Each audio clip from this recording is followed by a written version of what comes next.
parénquima encefálico. Mientras que las lesiones que se encuentran extraaxiales son todas aquellas que se encuentran fuera de este parénquima, desde lo que es el cráneo, o sea, el hueso. Eso ya es una lesión extraaxial. La base del cráneo, es decir, no fuera de los hemisferios cerebrales, por ejemplo, cerebelo, tronco cerebral, ya están fuera. Eso también es extraaxial. A nivel de lo que es líquido cefalorraquídeo o ventrículos, también ya son extraaxial. Y también las zonas de las meninges, que comprenden pues tanto la región epidural, subdural, ¿no? Los espacios aracnoideos también son extraaxiales. Solamente es intraaxial lo que se encuentre dentro del parénquima cerebral. Por ejemplo, acá tenemos, no, esta es una resonancia magnética en el cual vemos acá un área hiperintensa, que normalmente el parénquima cerebral tiene una tonalidad de grises, ¿no? Ya cuando vemos un área blanquecina, indica que eso no es normal, ¿no? Que hay una lesión y se encuentra justamente a nivel del parénquima, ¿no es cierto? En el parénquima de la zona frontal. Entonces, esta es una lesión intraaxial, que está comprometiendo el parénquima cerebral. Si ustedes dicen, pero ¿qué es el ventrículo? Que los ventrículos están por acá, hay uno, por acá los están desplazados por la lesión. No están dentro del ventrículo de la lesión. La lesión está en el parénquima. Eso es una lesión intraaxial. Acá se trata de un tumor, ¿no? Uno de los tumores más frecuentes, ¿no? En el adulto es el glioblastoma. Y las lesiones extraaxiales son aquellas que se encuentran fuera del parénquima. Acá parece que estuviera dentro, ¿no? Pero no, si se dan cuenta, acá tienen una colita que se va justo a la periferia, que indica que la lesión está saliendo de la meninge, ¿no? Eso es un meningioma. No por eso es extraaxial, porque al ser una lesión que nace de las meninges, pues las meninges se encuentran por fuera del parénquima cerebral. Y acá tenemos otra lesión que parece como un papiloma, bueno, es como si fuera la verdurita, ¿cómo se llama? Como una coliflor, ¿no? Acá tenemos como una coliflor que se encuentra dentro del del ventrículo, ¿no? Dentro del ventrículo. Entonces, al encontrarse también dentro del ventrículo lateral izquierdo, también es una lesión extraaxial. ¿Por qué? Porque no está en el parénquima. Esta lesión es un papiloma justamente porque tiene esa forma del plexo coroideo, ¿no? Que está también dentro de los ventrículos, como de los plexos coroideos. Ustedes algo recordarán por anatomía. Y pues esta es una lesión extraaxial. Otra forma también de localizar las lesiones es mencionar si son supra o infratendoriales, ¿no? ¿Y a qué se refiere? Tener en cuenta la ubicación del tentorio. El tentorio es un repliegue de dura madre que se encuentra justamente por encima del cerebelo y por eso se le conoce como tienda del cerebelo, tienda o tentorio, ¿no? Tienda del cerebelo. Lo que está por encima es supratentorial y pues básicamente se trata de la región donde se encuentran los hemisferios cerebrales y lo que se encuentra por debajo de este repliegue de dura madre va a ser infratentorial. Y pues acá vamos a encontrar lo que es el tronco cerebral con cada parte y lo del cerebelo, tanto el hemisferio derecho como el hemisferio izquierdo, ¿no? Entonces, acá lo que está por encima del tentorio es supratentorial y lo que está por debajo es infratentorial. Por ejemplo, acá tenemos un tumor, una tumoración que se encuentra justamente en uno de los hemisferios cerebrales, es intraaxial y a veces supratentorial. Y por acá tenemos otra lesión que se encuentra a nivel del tronco cerebral.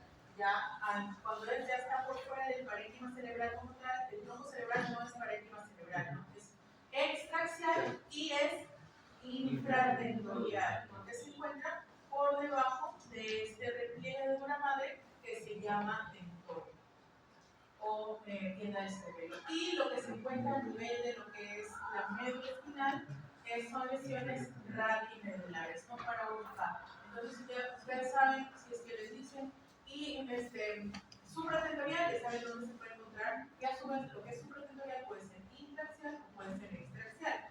Y lo que es infratentorial, ¿cómo? Raquinodular, porque se encuentra a nivel de lo que es la médula espinal. Y lo que es infratentorial siempre va a ser extraaxial y a su vez, pues, si se encuentra por su mismo nombre, infratentorial y extraaxial, ¿no? Algo que siempre tenemos que tener en cuenta es la doctrina del Monro-Kelly. ¿A qué denominamos doctrina del Monro-Kelly? Es como una ley que se puede cumplir, en el cual vamos a tener volúmenes de ciertos componentes que se encuentran dentro del cráneo en unas proporciones específicas, ¿no? Lo normal es que más o menos el cerebro ocupe más o menos el 80% del componente que se encuentra intracraneal. Sangre 10% y líquido cefalorraquídeo 10%. Esto debe estar en este equilibrio, ¿no? Ya cuando cualquiera de estos componentes incrementan su porcentaje, hace que los otros componentes disminuyan. Aquí vamos a encontrar que vamos a tener aumentos de la presión intracraneal, ¿no? Entonces, por ejemplo, en este caso, si el líquido cefalorraquídeo incrementa su volumen, el cerebro como tal va a tener que disminuir su proporción, igualmente la sangre, y pues a este aumento del líquido cefalorraquídeo se le llama hidrocefalia y va a conducir a un incremento de la presión intracraneal. Si hay algún proceso que ocupa el espacio, por ejemplo, una tumoración o una hemorragia, porque al salir hay que extravasarse sangre, pues ese volumen de sangre extra hace que ocupe espacio también. Igualmente van las proporciones del resto de áreas se van a alterar y también va a producir un incremento de la presión intracraneal. Por ejemplo, si hay una masa que se encuentra a nivel del parénquima cerebral, este porcentaje del parénquima cerebral va a aumentar y la sangre y el líquido cefalorraquídeo van a disminuir, pero a expensas de esta masa, ¿no? Entonces, va a haber un incremento de la presión intracraneal. Igualmente, si la sangre, por ejemplo, por una hemorragia, incrementa su volumen, igualmente el parénquima va a tener que reducirse de alguna manera y el líquido cefalorraquídeo también va a haber un incremento al final de la presión intracraneal.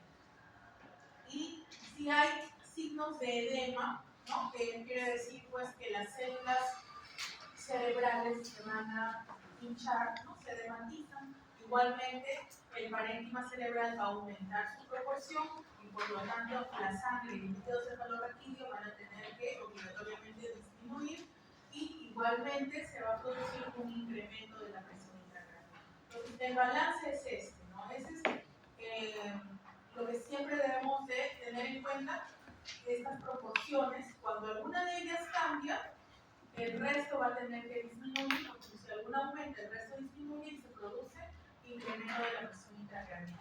Y ya todos los síntomas clínicos que ustedes ya pueden conocer cuando hay incremento de la presión intracraneal. También hay que saber diferenciar los edemas. Cuando tenemos alguna lesión intracerebral podemos encontrar edema citotóxico y edema vasogénico, ¿no? Son diferentes, pero su mecanismo de producción es diferente y también en imágenes se van a apreciar lesiones de diferente morfología. ¿A qué denominamos edema citotóxico? Cuando el volumen de la célula cerebral, en este caso el astrocito, incrementa su tamaño. Entonces, el volumen de esta célula aumenta, las células se edematizan y como consecuencia vamos a tener imagen de un edema citotóxico. Mientras que el edema vasogénico es cuando el líquido que se encuentra a nivel de la sangre va a incrementarse y se va a extravasar. Entonces, las células cerebrales, como los astrocitos, van a permanecer con su morfología habitual, pero al líquido estar extravasado también nos va a dar una imagen. Entonces, por ejemplo, en los casos de edema citotóxico, Esto se ve frecuentemente en eventos, por ejemplo, de isquemias cerebrales.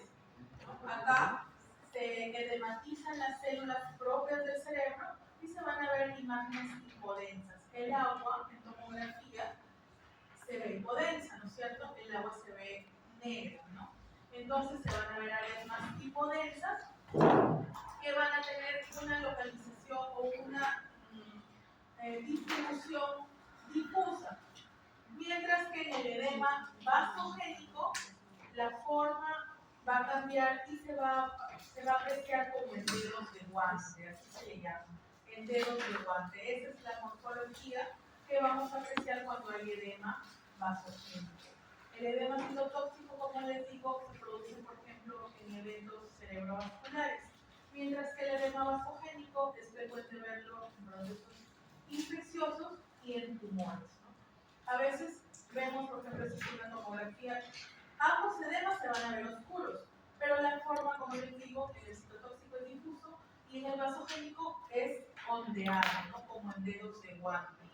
Si tenemos una imagen hipodensa de aspecto ondeado, vamos a pensar edema vasogénico. Puede haber un tumor o puede haber un proceso infeccioso. Si tenemos una imagen hipodensa pero difusa, pues podemos pensar que no necesariamente se trate de un tumor, sino que si las células están edematizadas puede haber un isquemia, ¿no? Entonces, más o menos así es como relacionamos la presencia de edema y nos puede indicar, pues, cierta patología, ¿no? Cada uno de estos edemas. Este es en tomografía y esto es en resonancia magnética, ¿no? Si se dan cuenta, la resonancia magnética nos da una imagen mucho más anatómica, mucho mayor. Ustedes saben que si tienen una pieza del cerebro y la cortan, pues en resonancia se va a ver casi igual, ¿no? La resolución de la imagen de resonancia es mucho mejor, ¿no? Sin embargo, pues ya sabemos cuáles son las desventajas, ¿no? De la resonancia, que el tiempo es mucho mayor para adquirir la imagen, que no es un estudio que podamos encontrar en todos los hospitales, ¿no? Por lo tanto, podemos iniciar nuestro estudio del sistema nervioso central por medio de una tomografía, ¿no? Ya vamos a ver para qué más se usa la tomografía y para cuándo o para qué tipo de patologías iniciar con una resonancia magnética. Acá hay otro, aparte del edema citotóxico y el edema vasogénico, podemos encontrar el edema citotóxico generalizado. Es importante conocerlo, que esto es justamente lo que a veces se denomina edema cerebral, ¿no? A veces dicen, el paciente tiene un edema cerebral, es cuando todo el parénquima está edematizado. ¿Cuándo se puede producir? Traumatismos, hipoxia, isquemia, hemorragias cerebrales, puede generar que pues, todo el parénquima reaccione y se inflame, todo el parénquima cerebral. Pero ¿cómo podemos distinguir un edema generalizado de una tomografía normal? Porque si se dan cuenta no hay mucha distribución de la densidad, ¿no? Comparado con esto, no se ve mucha distribución de la densidad. ¿Qué deberíamos tener en cuenta? Que la sustancia gris y la sustancia blanca pierden su diferenciación. Generalmente, la sustancia blanca es más oscura en tomografía que la sustancia gris. O sea, hay una diferencia, ¿no? La sustancia blanca se va a ver un poco un gris oscuro y la sustancia blanca se va a ver un gris oscuro y la sustancia gris, que es la periférica, se va a ver más blanca. Pero cuando no se llega a diferenciar, o sea, cuando todo tiene un gris similar, podemos encontrarnos ante un edema citotóxico generalizado. Por ejemplo, si se dan cuenta acá, casi todo el parénquima se ve de la misma tonalidad de gris. Y entonces acá también se ve de la misma tonalidad de gris. Ya les mostraré después una tomografía normal para que se den cuenta que normalmente lo que vamos a ver es que la sustancia blanca se vea más oscura que la sustancia gris, pero acá está casi toda de la misma tonalidad. Entonces, eso nos puede indicar que hay un edema cerebral, ¿no? Un edema citotóxico generalizado. A su vez, los surcos y las circunvoluciones se borran, ¿no? Se van borrando.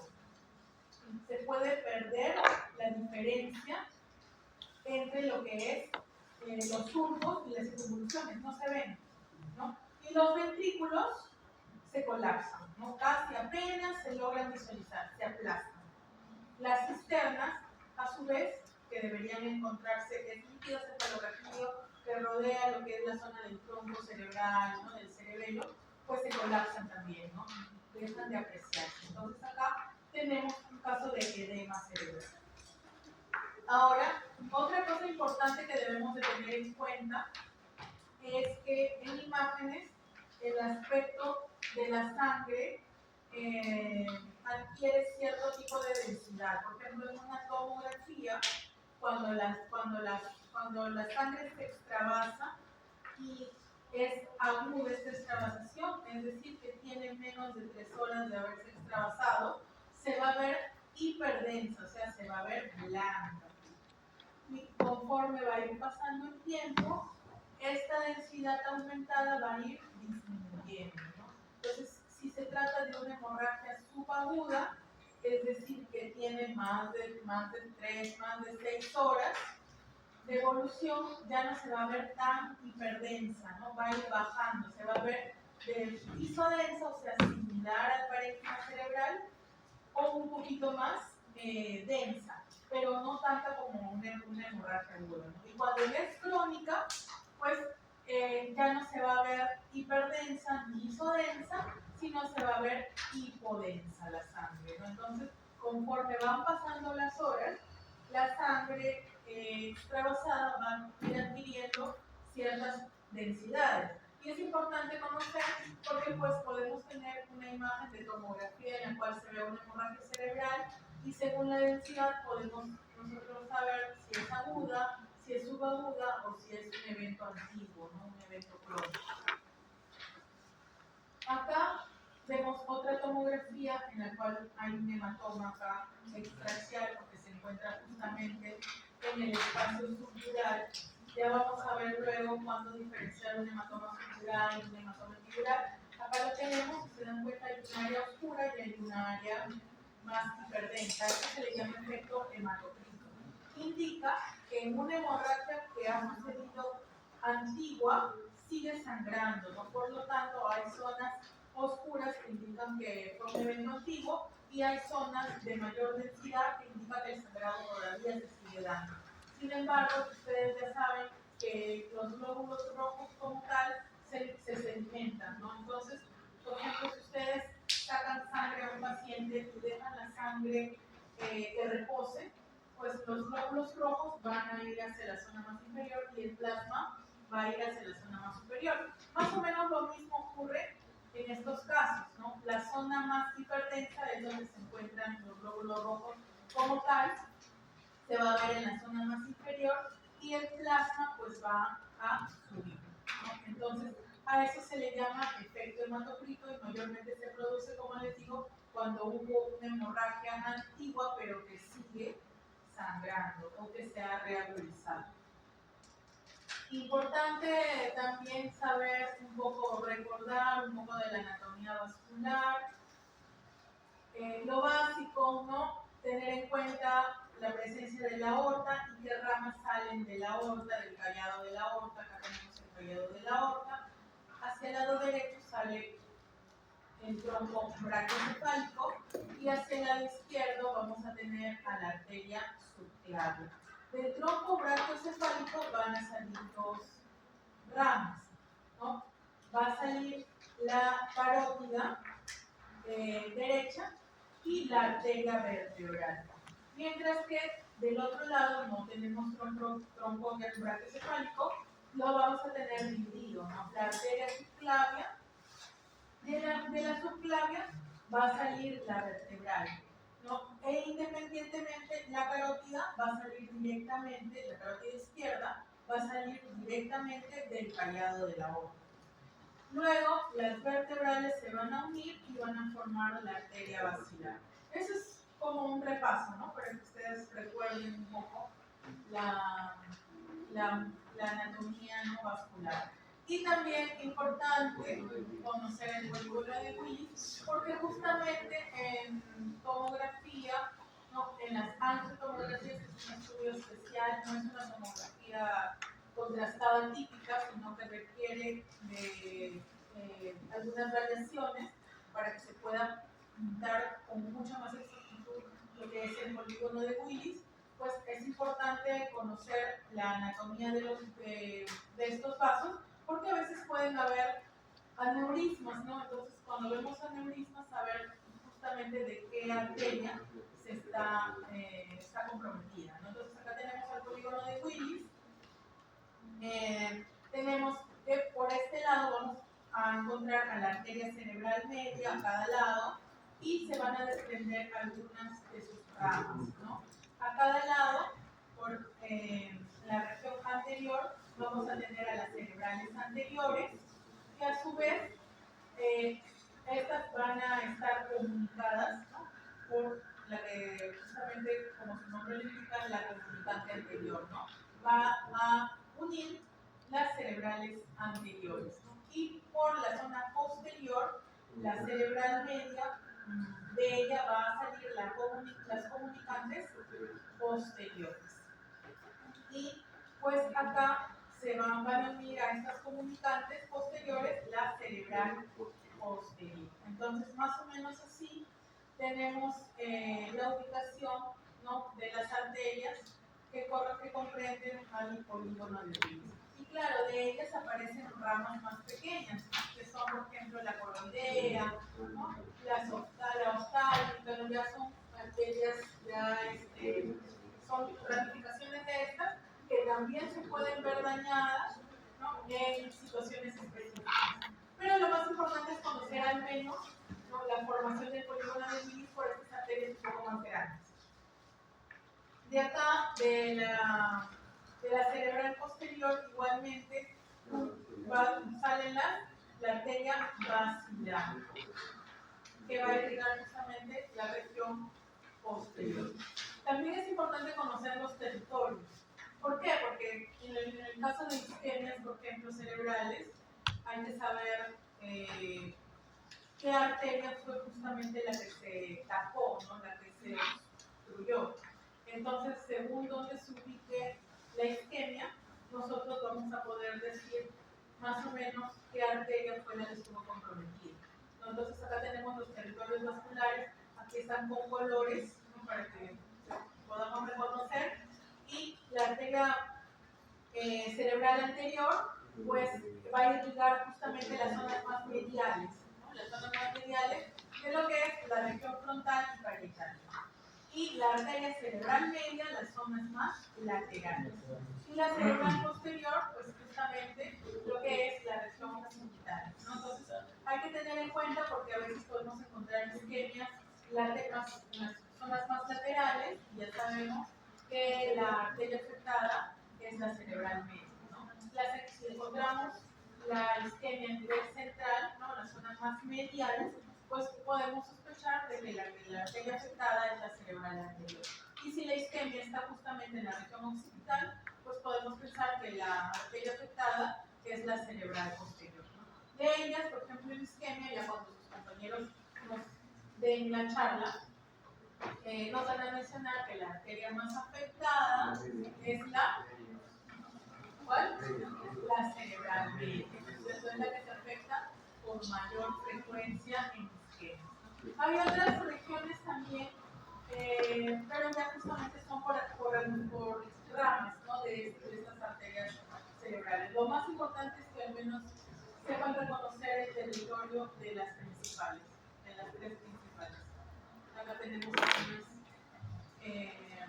ya en otras proyecciones, ¿no?, en las coronal, en la cervical, para que ustedes sepan reconocer los territorios, ¿no?, de la cerebral anterior, la cerebral media, la cerebral posterior, y también, ¿no?, de la arteria basilar.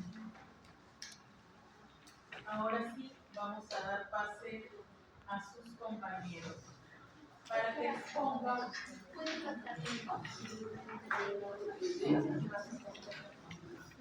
¿Qué les voy a pasar?